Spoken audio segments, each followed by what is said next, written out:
Crnogorski navijači su i na nogama, nervozni sada, nervozniji od nas, a nama nije lako, verujte. Sada se treba odlučiti ko će šutirati, ko će na sebe da preuzme odgovornost u crnogorskoj reprezentaciji. Možemo li do lopte? Možemo, faul za Srbiju.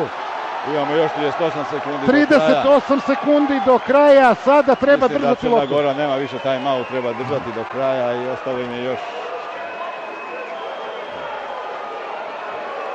Na nogama je, skače, što je retkost. Dejan Udovičić, naš selektor, davno ga nisam video. Ronin, crnogorski igrač, i onda... To bi trebalo da se sankcioniše. Mi držimo loptu preko čitavog terena, igramo i čekamo da prođe to vreme.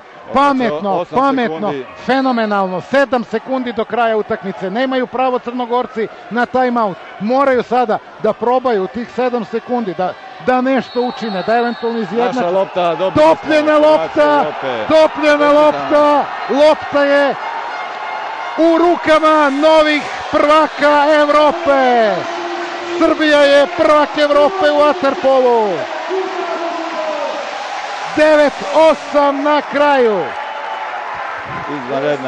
Izvanredna borbenost, izvanredna želja, izvanredna motivisanost igrača i stručnog štaba. Zaista mislim da smo zasluženo. Žestoka utakmica, veliki protivnik, moramo reći. Maksimalno motivisani Crnogorci koji su eliminisali za mnoge neočekivano Mađari u polufinalu.